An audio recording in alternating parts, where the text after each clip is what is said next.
Dentro de la plenaria Universidad Sustentable, tenemos ahora la ponencia denominada Campus Verdes, que nos la va a ofrecer nuestro expositor Alastair Blyth, de quien me voy a permitir resumir brevemente su accionar.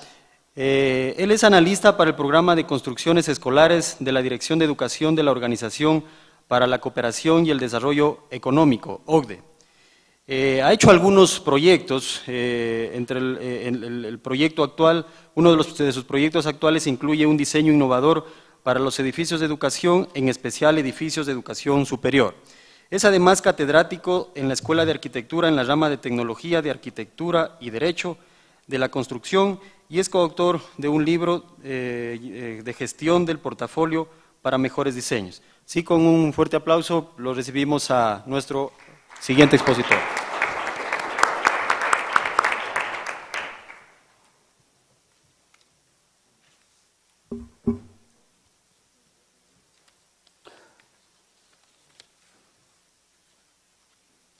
Buenas tardes. Well, as you probably realize, it's probably better that I do this in English rather than Spanish. So good afternoon, ladies and gentlemen. First of all, let me thank you very much for inviting me to come and present to you today. Before I talk about the particular subject, I just want to say a little bit about where I come from, what we do in my program at the OECD. I work at the OECD Center for Effective Learning Environments, and our mission is to assist members improving the educational and operational effectiveness of their physical infrastructure. We have members from across the globe, both national governments and subnational authorities. We work in a range of areas from the innovation of design to quality and evaluation of quality of educational buildings, as well as sustainability and management. We also cover all levels of educational buildings, and I work often with my colleagues in the institutional management for higher education, which Oscar Valiente is here representing today. In 2007-2008, the OECD did some work looking specifically at higher education for sustainable development. It was a project to get a picture of higher education's engagement with sustainable development, and it involved 15 universities from across 12 OECD member countries. It gave some insights into what they were doing, and it did show that whilst quite a lot of those universities, most of them indeed, had visions for sustainable development and how to incorporate it, there seemed to be little link with the university's overall strategy. In fact, we have another project that we run on higher education spaces and places for learning, innovation, and knowledge transfer. Again, we look at a range of issues, but sustainability is one of them within that. And in the broader context of OECD work, the member countries of the OECD asked for the OECD to develop a green growth strategy, which is really about how green technologies can underpin economic growth. And of course, universities have a key role to play in that in terms of skills development and training.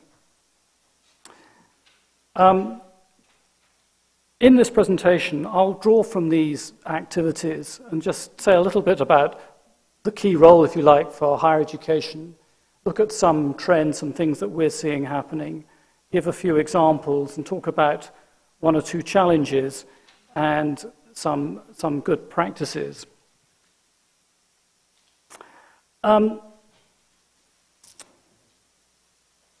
Lord Stern, who reported to the UK government on climate change back in 2006, and whose report is widely quoted internationally,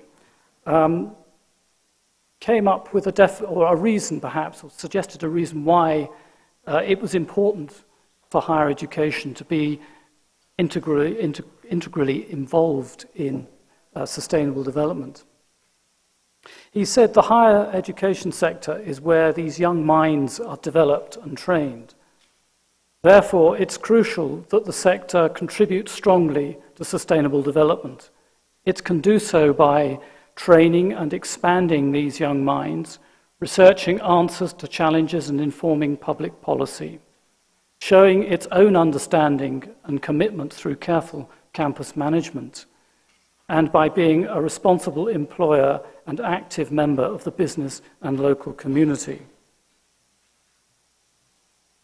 Another way, perhaps, of expressing this might be to look at the impact of the university on the environment, economy, and society through its activities on the campus, in the curriculum, and indeed with the community.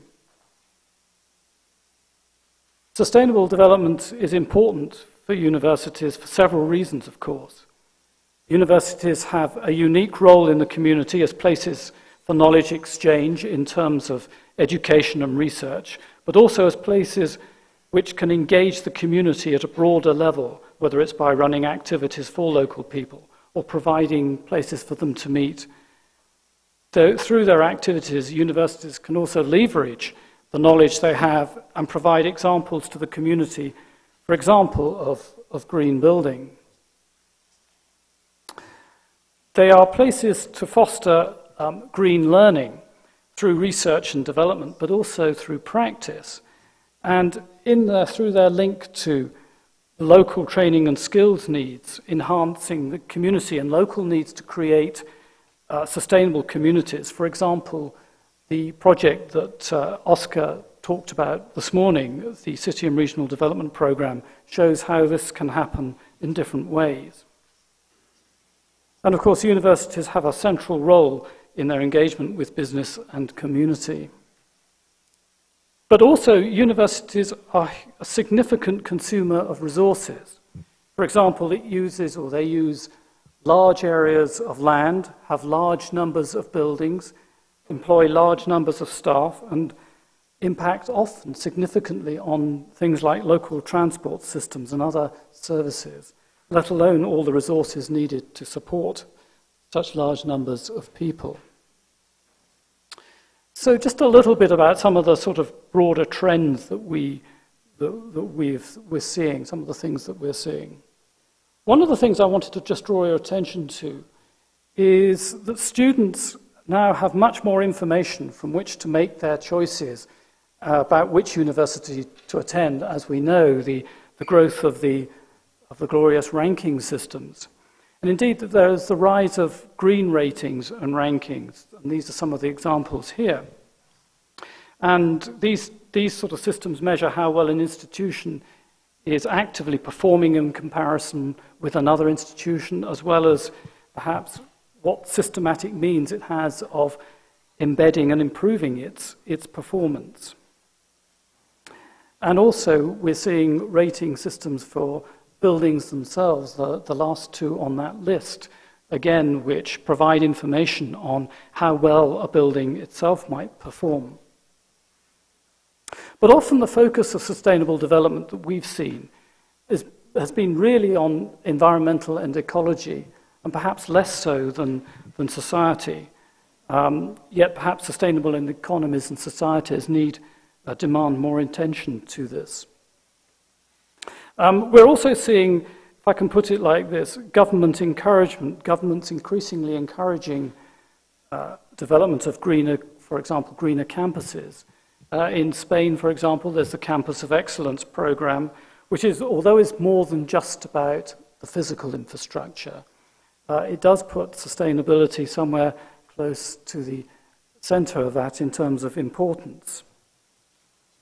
There's also the Education Investment Fund in Australia is another example, which had had a sustainability strand, again, for capital funding of projects.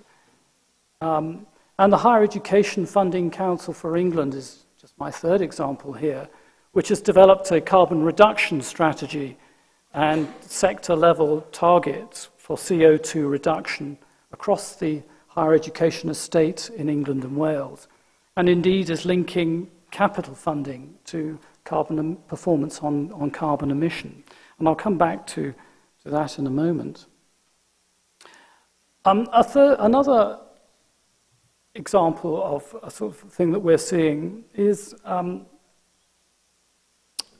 growth of development of what are called revolving green funds, where perhaps funding agencies and governments, but universities certainly, and perhaps other investors too, are providing money which is invested in some sort of green initiative, and then the savings that that green initiative lead to are either reinvested into another green initiative or indeed are used to pay the fund itself back.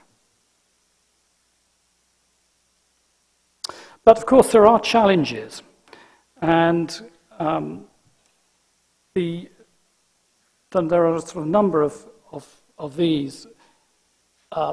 Leadership is one critical issue, and it's perhaps to do with really trying to get and engage leadership right at the top of the university, and so that all the actions necessary to embed the sustainable development initiatives flow down all the way through the institution. And of course, perhaps there's an unwillingness sometimes to fund particular investments and particular capital program investments for buildings and so on, which can be extremely costly, whether it's to do with renovation, renewing and upgrading, or indeed building new buildings. Academic and professional silos can also create a challenge and seem to get in the way of creating coherent strategy across the university. Communication, with a lack of understanding and awareness amongst the university population, as well as sometimes a resistance to change, clearly can pose significant challenges to enacting any kind of sustainable development vision. And sometimes creating the learning or sustainable learning opportunities across diverse and complex curriculums is difficult to embrace.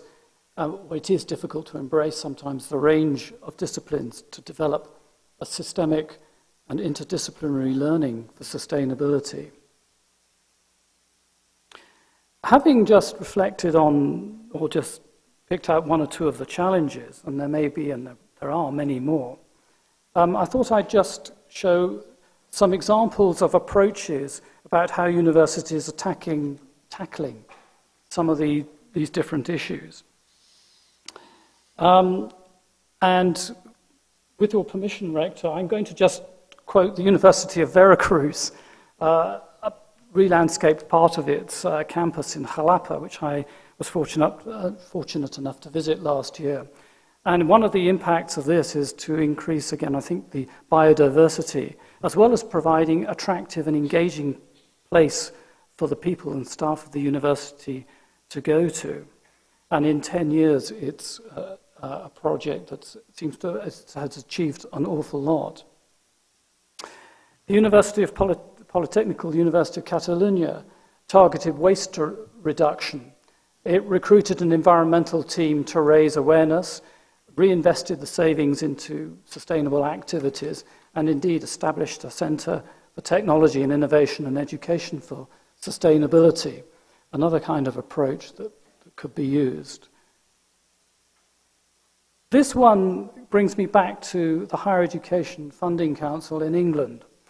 They, in order to establish baselines for their work on CO2 reduction across the estates, calculated how much CO2 emission there was in 1990 on the left-hand side of this chart, and found that by 2005, the emissions across the estate had had risen by 33 or almost 33%. To look at this in more detail, I won't say very much about this chart, but I will just draw your attention to the two red segments on each chart. In 1990, air transport for international students accounted for 6% of carbon emissions. By 2005, it was 12%. A significant increase. And of course, it shows the dilemma, perhaps, that one of the many dilemmas that perhaps higher education faces in the globalized world today. Measuring performance, of course, is an example of measuring performance across one campus in Finland for the Helsinki University of Technology, the Otaniemi campus.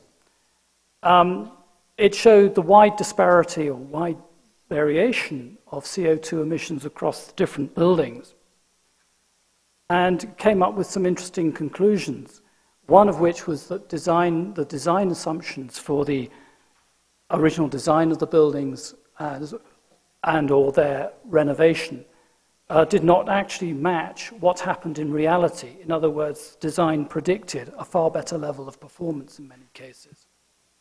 It also showed that actually there needed to be much more robust metering and sub-metering of energy performance, and so much better energy management.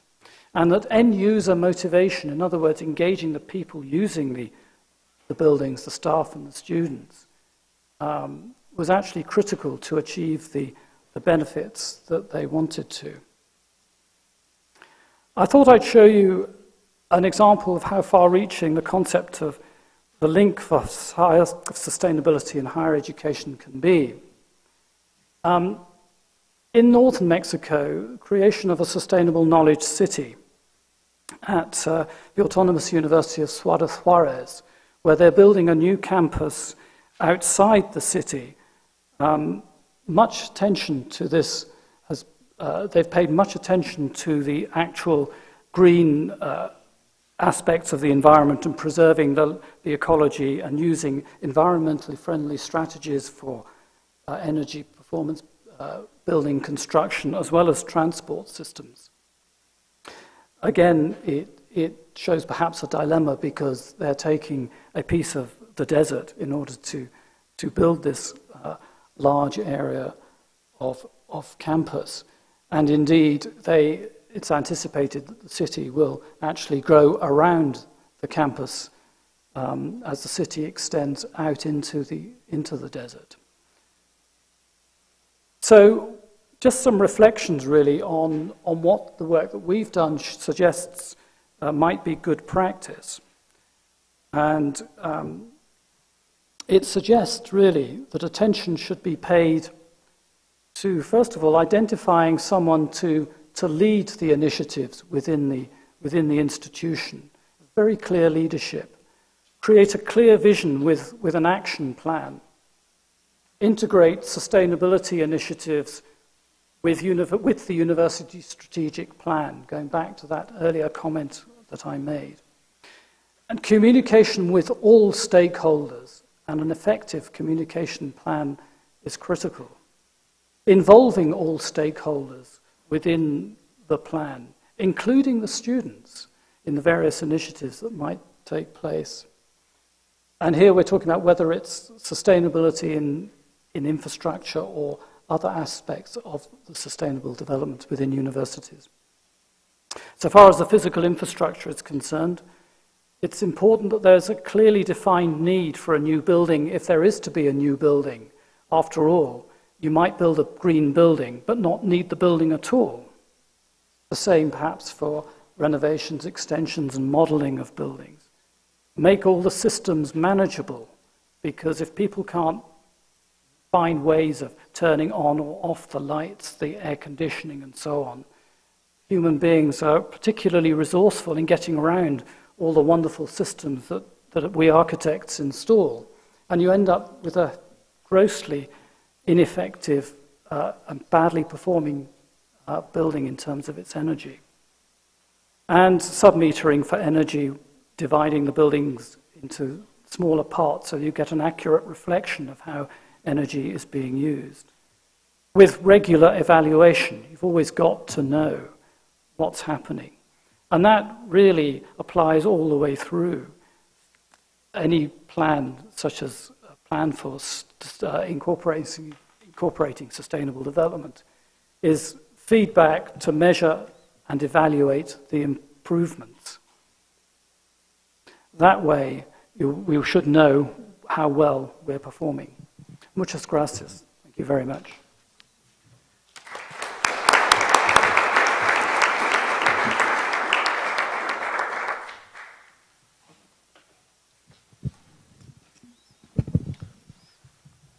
Muchas gracias por la exposición, Alastair. Yo creo que ha sido una muy buena exposición de lo que pueden hacer las universidades para generar estos campus verdes, pero que sea de una manera integral.